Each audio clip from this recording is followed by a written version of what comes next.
Hello everybody, welcome back to the channel, welcome back to BARNO. Hope you're doing well. Quite an important video this one, you could say. England squad announcement has been done for the 2026 World Cup, which kicks off next month. The news of the full team came out on Friday at 10 AM, but the night before caused a lot of controversial opinions. A lot of people divided due to the reports that were coming out of players that weren't going to the World Cup or were not making the list. In this video, what I'm about to tell you is my own personal opinion, statements, and what my own sort of views are on the World Cup squad and players that I think should be going or should not be going within the World Cup. Now, I've pulled up the squad that was announced at 10 AM today on my phone here. We'll go for a few of the players. I also want to talk about some of the players I think should be within that team. Now, if you want to throw it back to Thursday night. Now, Thursday night was very interesting. Around about 5:30, we were slowly finding out news via TalkSport, social media, journalists, Twitter, proper journalists, about players that weren't being picked for the World Cup. Now, the major number one, top of the scale, which shocked me and a lot of people personally, Harry Maguire was not picked for the World Cup. Now, I'm not an international football manager or a football manager myself, so I can't really say I know better than Thomas Tuchel. Obviously, other people will think that they do, which is fair. But Harry Maguire not going, I thought maybe that's a small mistake on Thomas's part. This is a centre-back who's had a good season with United. You know, when he has played for England, he steps up for England. With Maguire as well, aerial threat with both boxes, attacking and defensive. That's his attribute we need in that team at certain aspects. I'm not saying there's other defenders that can't do that, but Maguire has got that offensive set piece tactic where he just hits headers. And normally the power he generates off his head, ball does go in the back of the net or he causes chaos. So Maguire not going is interesting straight off the start. Yes, you could say maybe he's not the quickest defender, but when the ball is in the air, most of the time, you know, he usually beats the man to that duel, gets his head on it, whether it's for a clearance or a shot at goal off target. So it was a bit confusing, you know, Maguire not being picked straight off the bat. But then again, when you look at the squad that I've got right here, Jarrell Kwanzaa's been picked. See, I can't get my words out. Shocked for me was the word. You know, I'm a Liverpool fan. I was quite surprised Jarrell has been sort of picked within this team. You know, he's been at Leverkusen this season after we've sold him from Liverpool. Good centre-back, but I'm just not sure why he's been put in over Harry Maguire. Jarrell, I mean, is there potential versatility within his game unless we set up in a different formation? I'm not sure, but having Kwanzaa there over Harry, I just don't think is the correct call. If you look at the other centre-backs we have got, I know you could say Dan Burn is there for aerial threat, 6'7", can hit headers offensively and defensively, can be a little bit versatile within playing left-back too. Gehi, yes, completely agree. Top-tier centre-back, has been all season, needs to be in the team. Same as Kwanzaa, brilliant season, deserves to be in the team.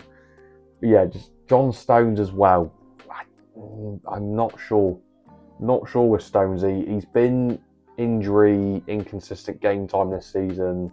Now taking him to a World Cup. If he plays, will he get injured straight away? And then, you know, if he does get injured, we have to send him back. Maguire comes in.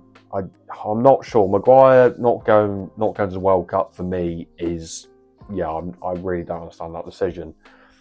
Then there's kind of like the other ones that aren't going, which is, you could say a lot of fans from England have got 50-50 split right now. That's the situation that Palmer and Foden is. I mean, I'm very happy that Palmer and Foden are not going to the World Cup. I just don't think they've had the performances and have been that informed this season to deserve a spot. So I kind of understand Tuchel's decision of not taking them pair. There's a lot of people arguing that they should be there and then playing within the number 10 position or out wide for England. Palmer's just been too inconsistent, too many injuries for me personally. Can't really put him in that number 10 position. And then when Phil Foden does get picked normally for England, and if he did get picked, the thing is with Phil, it's always been the question over the last couple years where what's his best position? Every time I've watched England and Foden's played, the punditry panel is always talking about, well, what's Foden's best position? I'm thinking, how are we taking 2-3 years to work out what Foden's best position is? Clearly, he's not up for the strengths for England this year. He's not at the game time this year. Couple cameos for Man City as of recent, but just don't think he just doesn't get in the squad. And Tuchel's not taking him or Palmer, so I understand that pairing. I mean, you're looking at your sort of number 10 position midfield, because I feel like Tuchel's going 4-2-3-1. My starting number 10 currently, as attacking mid, it is Morgan Rogers at this current moment in time. Morgan Rogers is crazy in form, just won Europa League, incredible season. That's my starting number 10 in my personal opinion. Obviously, the other number 10s involved in that position. Eze, maybe more of a sub coming on as an impact. I don't think he would start games. Bellingham, obviously, I think will be the main starter, but my opinion is I'm picking Rogers. But then again, you could put Bellingham in the 10, maybe put Rogers out on the left. But then again, we have got wingers that can play out there already with Gordon, Rashford obviously picked as well. There's rotation there for players to sort of play along that front line. So other names that have not been called up, which has been a shock. Gibbs White, I think, is very harsh. He's not been picked, especially when you see a name like Jordan Henderson within the World Cup squad. Obviously, that's caused a lot of controversy once again. Henderson, for me, I can understand why he's been picked, because he's an experienced veteran midfielder that's been around the game for a very, very long time, been in big finals and been in knockout stages of football. So I do get it from an experience perspective, but then again, you're taking Henderson over someone like Gibbs White. Because when we're talking about experience here, you kind of think, well, maybe Declan's at that age where he can be the experienced veteran midfielder. But Jordan's been taken, so fair play. Cobby, Anderson, Declan Rice, you can't argue that. Them three, fantastical season, deserve to be in that football team. I'm kind of glad Cobby Mainoo's going. Now Carrick kind of got the reins with United, taking over as the manager. Now we have seen the best of Cobby Mainoo, and for me, when Cobby's been playing very well once again, now Carrick's actually playing on the football field. Near the end of this season, he was one of the first names on that team sheet that should be at the World Cup within the 26-man squad.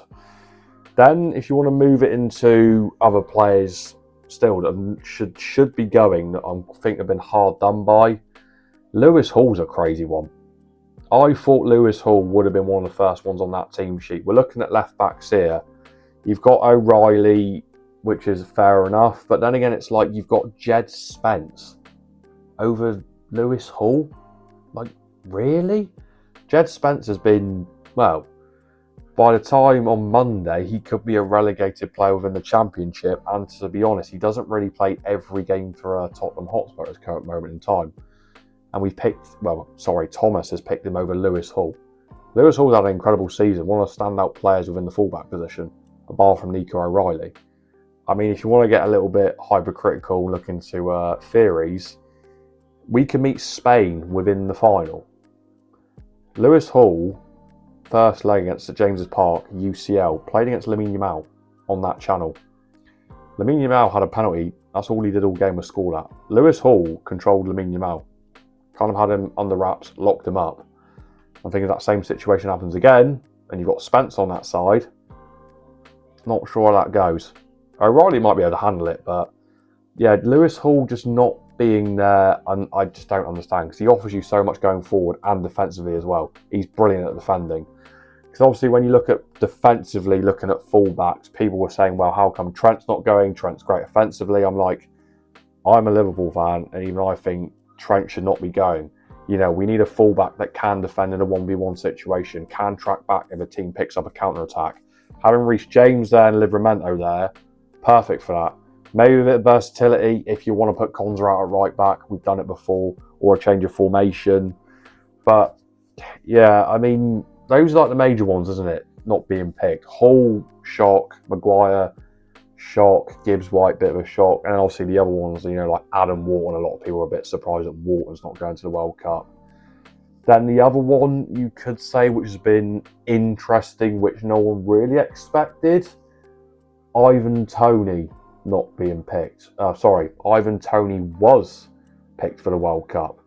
Kind of shocked me, if I'm really being honest. I thought it would have been Kane, Watkins, and then I'm going to say Danny Welbeck. Most goals by an English player within the Premier League this season. I thought that would have been the three strikers going to the World Cup, but he has picked Ivan Toney.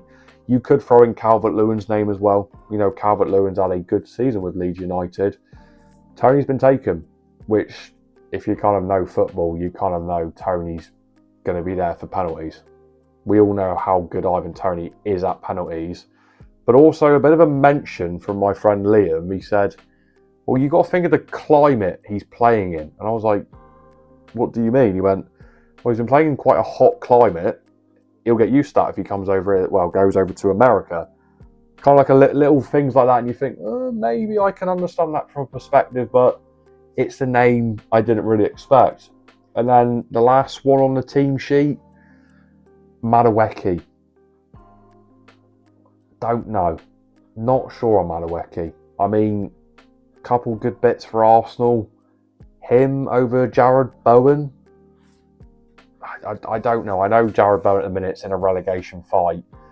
Could be very down mood by Monday if West Ham do get relegated.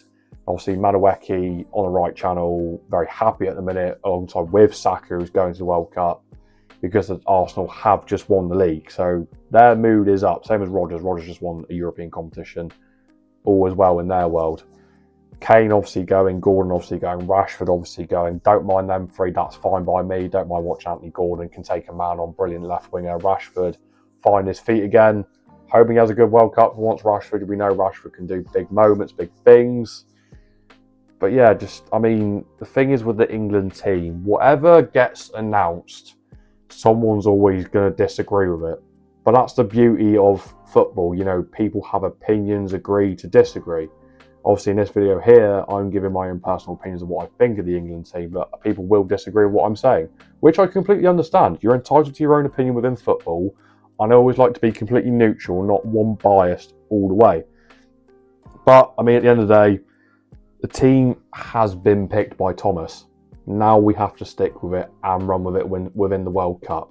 Good luck to him. I mean, the team's not bad. If you want my starting 11, from what I'm seeing here right now, Pickford's in goal. I'm putting Mark Gehi at the back with Ezri Konsa. My left back is Nico O'Reilly. I'm putting Livramento at right back. No, sorry. Reece James at right back, not Livramento. Midfield, 2 DMs, Anderson Rice. My number 10 position attacking mid, Morgan Rodgers at this current moment in time. Has to be Rodgers. Tall, physical, man in form. Front three, Rashford, Kane, Saka. That's my starting 11 at the minute with a 4-2-3-1 formation. We should go far in the World Cup, but you never know. Anything can happen. We might not even make out the group stage. Obviously, people have been slightly over-dramatic, thinking that we're not even making out the group stage after the team that's been picked today. But the more you read through the team and Thomas's reasons, you kind of start to grasp and aspect it a little bit more and kind of understand why he's done what he's done. So all we can do now, wait to the World Cup, kick it off in less than a month. Can't absolutely wait. So let me know what you think of the England team and tell me some players you think should have been picked for the World Cup. Not ridiculous ones. I know people were saying Max Baumann should have been picked and Engemoa, and let's just not get carried away on that train, please. I understand they're very good talents, but they're not part of this team just yet. They might develop it into it within the future. But focus on this current team. Hopefully you have a good World Cup, and hopefully it's coming home. I hope you enjoyed this video. If you are new around here, please do drop a subscribe. We're on the road, BARNO Army, for 1,000 subs on YouTube this year. If you want to join the TikTok army as well with the live streams, it's called BARNO 2. We've just hit 3,000 BARNO Army on TikTok, And I've got a new Instagram. So I've got 2 Instagrams now. A personal gym motivation one, which is Finn_Barnes.